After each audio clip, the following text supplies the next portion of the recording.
विश्वानि देव सवितरदुरितानि परासुव यद्भद्रं तन्न आसुव। ॐ सहनाववतु सहनौ भुनक्तु सह वीर्यं करवावहै तेजस्विनावधीतमस्तु मा विद्विषावहै।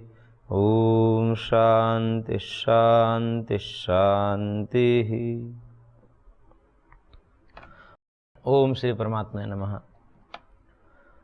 हम सांख्य कारिका का अध्ययन कर रहे थे, जिसमें एक महत्वपूर्ण प्रसंग, सांख्य कारिका का सबसे महत्वपूर्ण प्रसंग जो सांख्य कारिका का प्रयोजन है, सांख्य शास्त्र का ही जो पूरा प्रयोजन है, तत्व ज्ञान की तरफ, और उस तत्व ज्ञान से कैसे मुक्ति हो, और मुक्ति होकर के प्रकृति किस प्रकार से पुरुष से विलग होती है, इसका बड़े ही सुंदर चित्रण के द्वारा कारिकाकार ने कारिका संख्या 61 में कहा कि प्रकृति सुकुमारतरम न किंचित स्थिति में मतिर्भवती।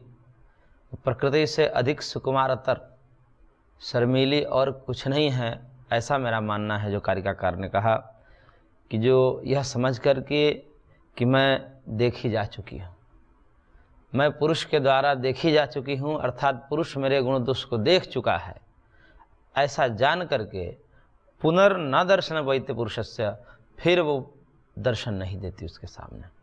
यानी कि प्रकृति का साधन के रूप में, भोग्य के रूप में, ये जो विस्तार है शरीर के रूप में, शरीर साधन है, शरीर मन बुद्धि इंद्रियां साधन है, और रूप रस गंध आदि जो संसार के विषय हैं वो भोग्य हैं।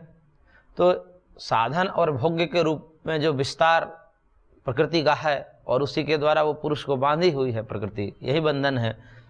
और इस बंधन को पुनः अब तैयार नहीं कर दी प्रकृति, इसलिए कहा कि पुनर्न दर्शनम उपैति पुरुषस्य, पुनः वह पुरुष को दर्शन नहीं देती। यानी कि पुरुष के सामने भोग्य के रूप में, भोग्य साधन के रूप में, ये पूरा तामझाम के रूप में वो उपस्थित नहीं होती है।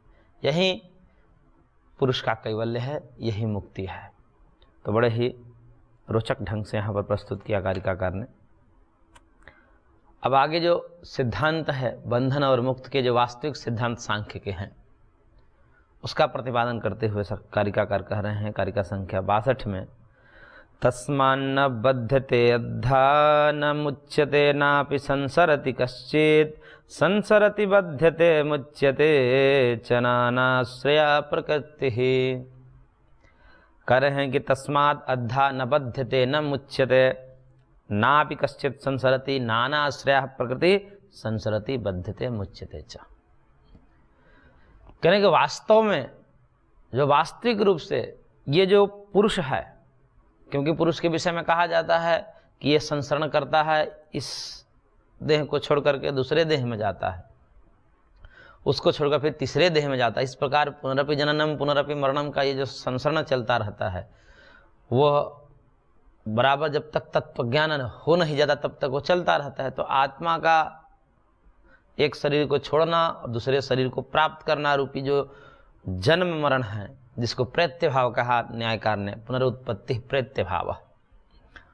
तो यह जो संसरण है, यह तो आत्मा के संसरण के आधार पर है, आत्मा संसरण करता है।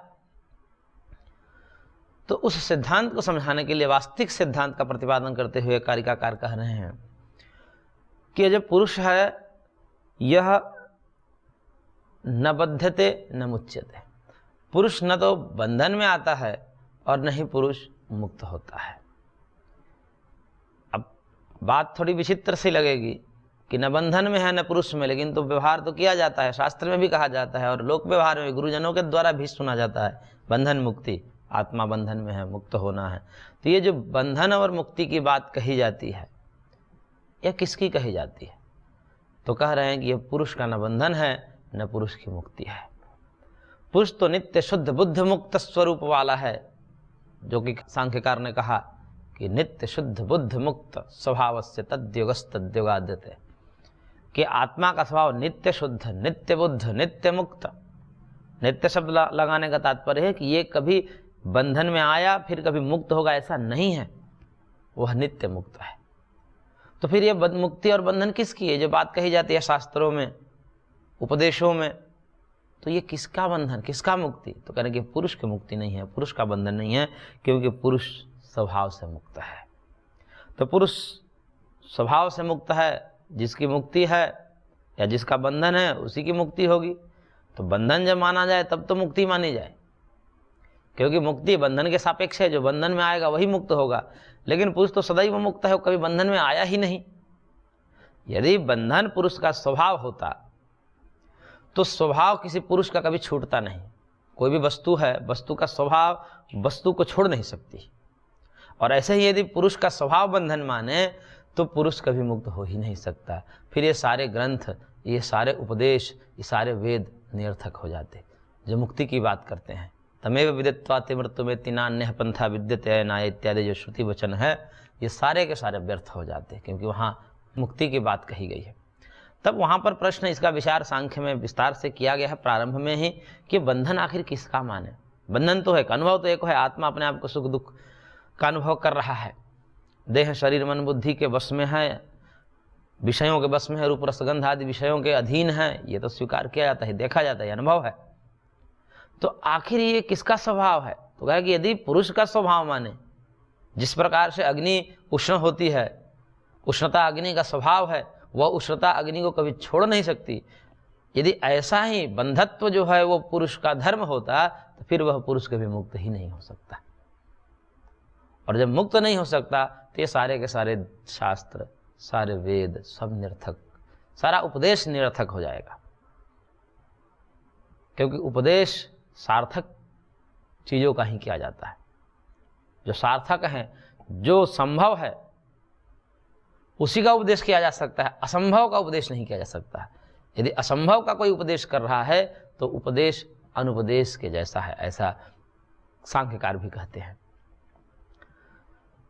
तो जब पुरुष का बंधन स्वभाव नहीं है तो मुक्त भी नहीं हो सकता, क्योंकि मुक्त वही हो सकता है जो बंधन में आता है। इस कारण से सैद्धांतिक दृष्टिकोण से जो सांख्य का सिद्धांत है, और वो यह है कि पुरुष न बंधन में आता है और न ही पुरुष मुक्त होता है। तो फिर ये मुक्त बंधन कौन होता है जिसकी बात की जाती है? तब उसके लिए कहा कि नानाश्रया प्रकृति ही संसरती। ये जो नाना आश्रय रूपी प्रकृति है, माया है, जो त्रिगुण है, यही संसरण करते हैं। यानी कि एक शरीर से दूसरे शरीर में जो जाना है वो पुरुष नहीं करता, क्योंकि पुरुष निष्क्रिय है। पुरुष निष्क्रिय है, उसमें क्रिया संभव नहीं है। तो निष्क्रिय पुरुष एक शरीर को छोड़कर दूसरे शरीर में नहीं जा सकता, तो फिर कौन जाता है? क्योंकि बंधन मुक्ति का निषेध कर दिया तो संसरण का निषेध कर दिया। तो बंधन मुक्ति क्या है? एक शरीर में रहना, फिर उसको छोड़कर दूसरे शरीर में जाना, ये तो बंधन है, और फिर शरीर से छूटना, ये मुक्ति है। लेकिन जब बंधन मुक्ति का ही निषेध कर दिया तो संसरण का भी निषेध समझना चाहिए। न संसरति कश्चित, वो संसरण भी नहीं करता। तो कौन संसरण करता है? तो कहते हैं ये नाना आश्रय जो प्रकृति है, वह स्थूल शरीर के रूप में तो देखी जाती है, यहीं पर छूट जाता है। लेकिन सूक्ष्म शरीर के रूप में एकादश इंद्रियां, अहंकार, बुद्धि, पंचतन्मात्र, इन 18 समुदायों को लेकर के सूक्ष्म शरीर ही एक शरीर को छोड़ करके दूसरे शरीर में जाता है। यानी कि वह सूक्ष्म शरीर एक स्थूल शरीर को छोड़ करके दूसरे स्थूल शरीर में जाता है, और यही संसरण है, और इसी संसरण को आत्मा का संसरण मान लिया जाता है। जिस प्रकार से सैनिक के जय पराजय को राजा में उपचार करके, राजा में उसका गौण व्यवहार करके प्रयोग किया जाता है कि राजा जीत गया।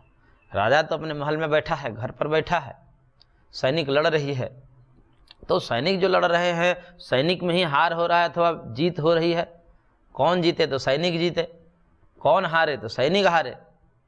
लेकिन चूंकि प्रेरणा राजा की थी, मूल में राजा की प्रेरणा थी, राजा के आदेश से ही वो लड़ रहे थे, इस कारण से मूल दृष्टिकोण से जय पराजय भले ही सैनिक में हो रहे हैं, लेकिन उसको राजा में कह दिया जाता है। तो ये जो कहना वास्तविक रूप से यदि जय पराजय को सीधा सीधा देखे तो सीधा सीधा जय पराजय राजा की नहीं हुई है, क्योंकि लड़ाई में जो जीते हैं, जो हारे हैं, वो सैनिक जीते हारे हैं। तो वास्तविक कथन तो सैनिक में है। वास्तविक तत्वतः यदि देखा जाए तो सैनिक में ही हार जीत है। लेकिन जब कहा जाता है कि राजा जीत गया, राजा हार गया, तब यह कथन कहा जाता है कि ये गौण प्रयोग है, यथार्थ प्रयोग है, कहने मात्र के है, ऐसा कहा जाता है क्योंकि प्रेरणा उसी की थी, इस कारण से कहा जाता है। वास्तव में तो जीते हारे सैनिक, लेकिन फिर भी कह दिया जाता है यह भाषा व्यवहार है, भाषा व्यवहार को हम मना नहीं कर सकते। इसी प्रकार से जो पुरुष में बंधत्व है या पुरुष की जो मुक्ति का कथन जहाँ कहीं भी कहा जाता है, वह सब इसी आधार पर कहा जाता है कि जो प्रकृति है नाना आश्रय, भोग्य के रूप में, साधन के रूप में, करणों के रूप में, सूक्ष्म शरीर के रूप में, यही संसरण करती है एक शरीर से दूसरे शरीर में। और इसी के संसरण को, क्योंकि ये संसरण क्यों करती है, जड़ है, ये तो कर ही नहीं सकती, प्रेरणा आत्मा की है। आत्मा ने ही अपने संकल्प के द्वारा पुण्य पाप कर्माशय को अर्जित किया है और उसी कर्माशय के वशीभूत होकर के लिंग शरीर संसरण करता है एक देह से दूसरे देह में।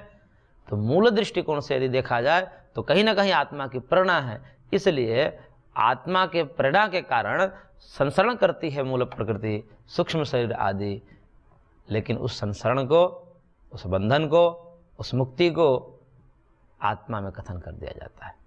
तो इस कारण से कहा कि तस्मान न बध्यते अद्धा न मुच्यते ना भी संसरति कश्चित संसरति बध्यते मुच्यते च नानाश्रय प्रकृति। संसरण भी प्रकृति करती है, बंधन भी प्रकृति का होता है और मुक्त प्रकृति ही होती है। यानी कि वास्तव में पुरुष का तो ये उपचार मात्र है, गौण कथन है, और यथार्थ कहने मात्र का पुरुष बंधन में, वस्तव पुरुष मुक्त ही रहता है और बंधन में अपने आप को प्रकृति डालती है और प्रकृति ही अपने आप को फिर अपना बंधन तोड़ देती है। जब प्रकृति अपना बंधन तोड़ देगी तो स्वतंत्र है। जैसे कहीं भी पिंजड़े में कोई पंछी को हम बंद किए हैं तो पंछी में बंधन स्वाभाविक नहीं है, वो तो मुक्त है, अपने आप में खुला है। बस बंधन जहाँ पर ताला हम लगाते हैं, जब बांधते हैं जिसको टांगते हैं, वो तो पिंजड़ा को टांगते हैं। ऐसा नहीं है कि गांठ हम जो है पक्षी में मार देते हैं, उसके शरीर में ऐसा मोड़ करके गांठ लगा देते हैं, ऐसा नहीं करते। गांठें जो लगती है या जहाँ कहीं ताला लगता है वो पिंजरा में ही लगता है, तो अपने आप को पिंजरा ही बांधता है और पिंजरा के बंध जाने से उनके संपर्क के कारण पंछी भी अपने को बंधन मानता है। लेकिन जैसे ही पिंजरा छूटता है, टूटता है, वो पंछी तो स्वतंत्र था, पहले भी स्वतंत्र था, लेकिन कुछ कारणवशात पिंजरे के कारण उसमें बंधत्व का भ्रम हुआ था। लेकिन जैसे ही पिंजरा टूटता है, खुलता है, वह उड़ जाता है पंछी। उड़ क्यों गया? अब क्यों मुक्त हो गया? क्योंकि मुक्त था, अभी हुआ नहीं। ऐसा नहीं कि बंधन में आता, बंधन में आता तो फिर कैसे मुक्त हो गया? वो मुक्त पहले से था, थोड़े देर के लिए ऐसा आभास हुआ उसको, प्रकृति के कारण, वो पिंजड़े के कारण हुआ था, इस कारण से वो अपने को बंधन में मान रहा था। ऐसे ही जब तक ये उपाधियां हैं, उपाधियां अर्थात मन बुद्धि शरीर आदि, जब तक ये उपाधियां हैं तब तक जीवात्मा अपने आप को बंधन में मान लेता है कि मैं बंधन हो गया। तो ये जो मान्यता है यह क्षणिक है, तात्कालिक है, वास्तविक नहीं है। वो अभी भी बंधन काल में भी मुक्त ही है, सुख दुख काल में भी वो सुख दुख से रहित ही है, राग द्वेष काल में भी वो राग द्वेष से रहित ही है। और इसी कारण से यदि राग द्वेष से वो रहित नहीं होता तो फिर कभी भी राग द्वेष से रहित नहीं हुआ जा सकता। यदि राग द्वेष जो है आत्मा के स्वभाव होते, काम क्रोध लोभ आदि यदि आत्मा के स्वभाव होते तो ये कभी हटते ही नहीं। लेकिन इसको हम हटा देते हैं तप के द्वारा, ईश्वर भक्ति के द्वारा हम इसको हटा देते हैं। तो इसका मतलब क्या कि वो था ही नहीं, उसका भ्रम था हमको कि हम रागी हैं, हम द्वेषी हैं, हम कामी हैं, हम क्रोधी हैं। न हम रागी हैं, न हम द्वेषी हैं, न हम कामी हैं, न हम क्रोधी हैं।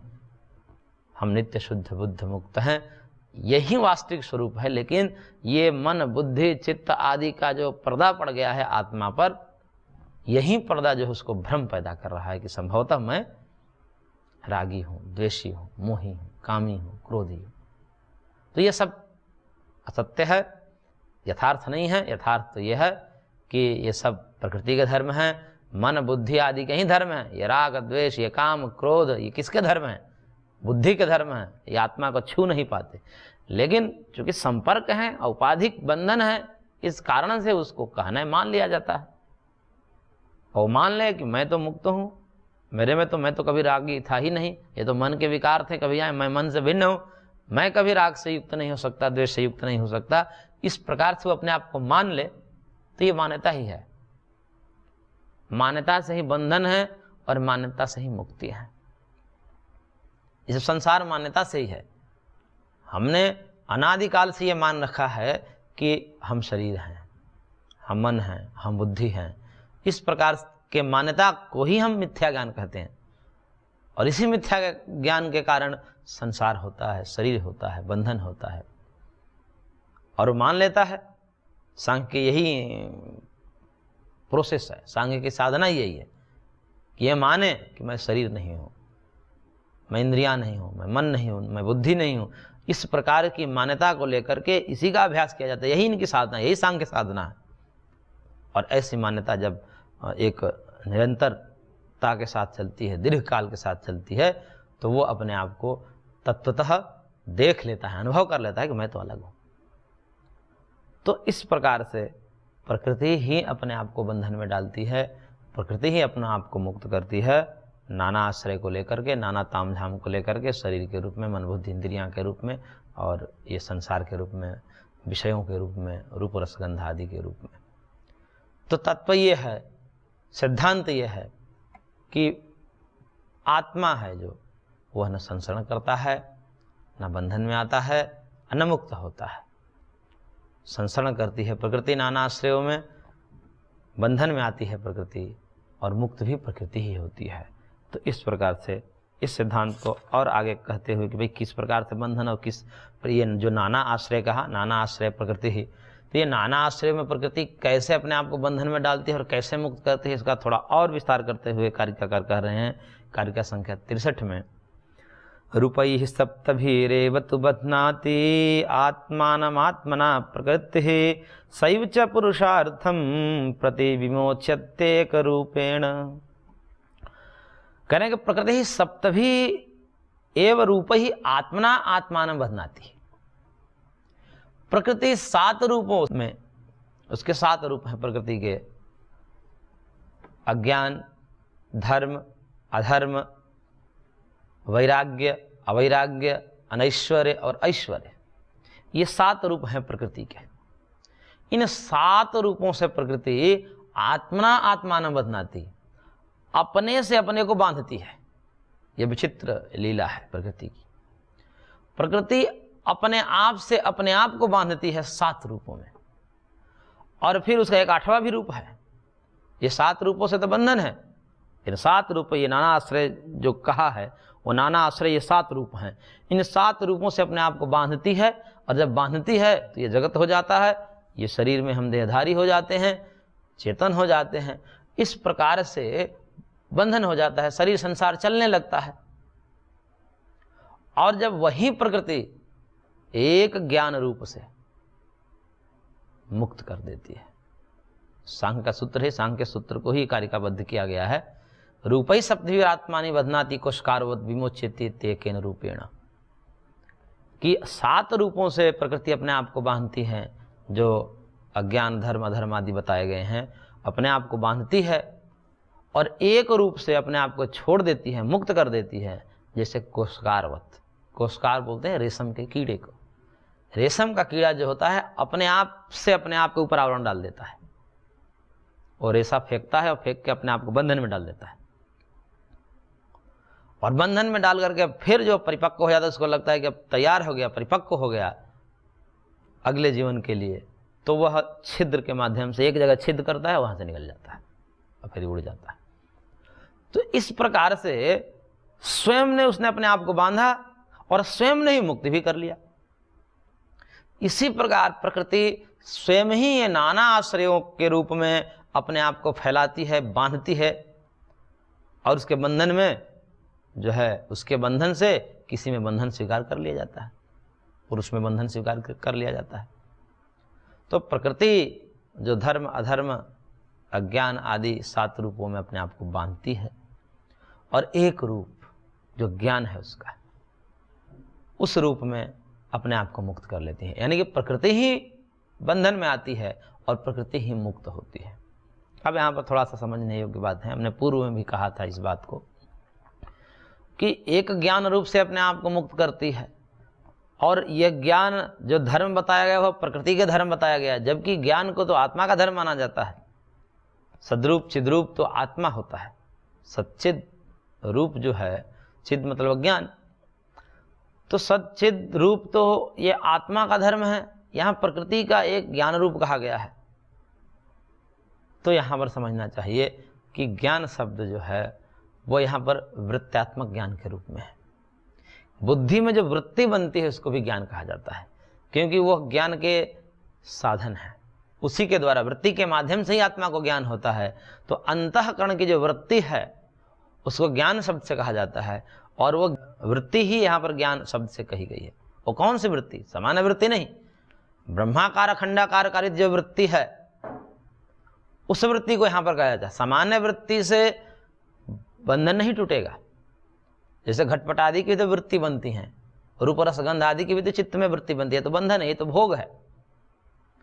लेकिन इन सारी वृत्तियों का जब निरोध कर दिया जाता है तो वृत्ति निरोध होने के बाद पुरुषाकार कारित वृत्ति होती है, आत्माकार कारित वृत्ति होती है, उसी को अखंडाकारित वृत्ति बोलते हैं, ब्रह्माकार कारित वृत्ति बोलते हैं। वह ब्रह्माकार कारित जो वृत्ति है उस वृत्ति को ज्ञान कहते हैं, और उस ज्ञान से प्रकृति फिर क्या करती है? अपने आप को छोड़ देती है, अपने सातों बंधनों को तोड़ देती है और फिर स्वतंत्र हो जाती है। तो जैसे ही पिंजरा टूटा, पंछी तो पहले से ही तैयार था, उड़ गया, अपने स्वरूप में आ गया है। यही मुक्ति है और यही बंधन है। तो कहने का तात्पर्य है कि प्रकृति का ही बंधन है और प्रकृति की ही मुक्ति है, और इन 7 रूपों में प्रकृति अपने आप को बांधती है। वो 7 रूप धर्म है, अधर्म है, अज्ञान है, वैराग्य है, अवैराग्य है, ऐश्वर्य है और अनैश्वर्य है। अब यहाँ पर थोड़ा सा प्रश्न उठ सकता है मन में कि धर्म को भी, वैराग्य को भी, ऐश्वर्य को भी, जो सत्व प्रधान बुद्धि के धर्म कहे गए हैं उसको भी इन्होंने बंधन का कारण माना, कि धर्म भी बंधन है। चलो अधर्म को बंधन माने तो माना जाए, ठीक है, अज्ञान को बंधन माना जाए, ये समझ में आती है बात।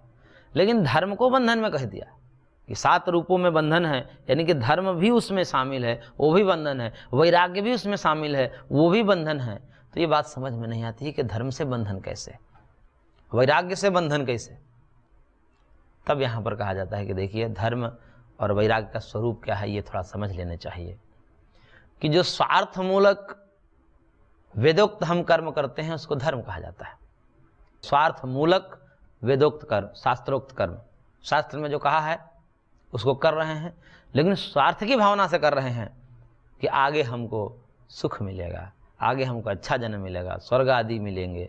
इस प्रकार की भावना से जब वह व्यक्ति कर्म करता है, उस कर्म से जो उपार्जित चित्त में संस्कार है उसको धर्म कहा जाता है। तो यहाँ भी राग है, राग से युक्त कर्म कर रहा है, इसके कारण उसको बंधन माना जाता है। उसको अच्छी अच्छी योनियाँ मिल जाएगी, लेकिन दुखों से आत्यंतिक निवृत्ति नहीं मिल सकती। इसी प्रकार वैराग्य, वैराग्य भी एक साधन है। दृष्टानुश्रविक विषय वितृष्ण से वशीकार संज्ञा वैराग्यम, दृष्ट और आनुश्रविक विषय से वितृष्ण हो जाना, राग रहित हो जाना। क्यों हो जाना?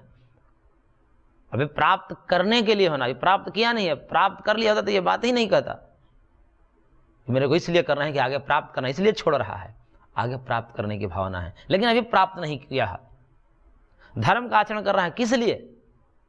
कि मैं आगे जन्म अच्छा होगा, इस भावना से। तो ये भी बंधन की, अज्ञान की कोटि में है। अज्ञान काल में धर्म होते हैं, अज्ञान काल में ही वैराग्य होते हैं। तो इस प्रकार अज्ञान कालिक धर्म, अज्ञान कालिक वैराग्य, अज्ञान कालिक ऐश्वर्य होने के कारण इसको बंधन माना गया है। और ज्ञान जब हो जाए तब तो ये संभावना ही नहीं है। स्वार्थ जहाँ रहे, स्वार्थ हो ही नहीं सकता ज्ञान के बाद। राग द्वेष नष्ट हो जाते हैं ज्ञान से। तो जहाँ राग द्वेष नष्ट हो गया वहाँ धर्म भी क्या, क्योंकि धर्म राग मूलक होता है, वहाँ भी राग होता है, सुख के प्रति राग होता है, तब हम धर्म करते हैं। तो धर्म का स्वरूप ही है जो राग मूलक हम सुख की कामना करते हैं, और उस कामना की पूर्ति के लिए जो कर्म करते हैं उसी को हम धर्म या पुण्य कर्म कहते हैं। तो वहाँ भी स्वार्थ है, और ज्ञान होने के बाद स्वार्थ खत्म हो गया, तो फिर कहाँ धर्म रहा? अधर्म को तो पहले ही छोड़ चुका है, उसकी तो बात ही नहीं है। धर्म भी छूट गया स्वार्थ के हट जाने से, वैराग्य भी छूट गया, क्योंकि पा लिया तो वैराग्य क्या। तो इस प्रकार से इन सब को अज्ञान काल में ही होते हैं, इसलिए इसको बंधन काल माना गया है। और तत्व ज्ञान जो है वह एक है जिससे वह मुक्त हो जाता है। तो इस प्रकार से हमने यहाँ पर प्रकृति के बंधन और मोक्ष के हेतु को देखा। आगे इसका और विस्तार करेंगे। आज की कक्षा को हम यहीं पर विराम देते हैं, शेष अगले अंक में। ओम शांति शांति शांति।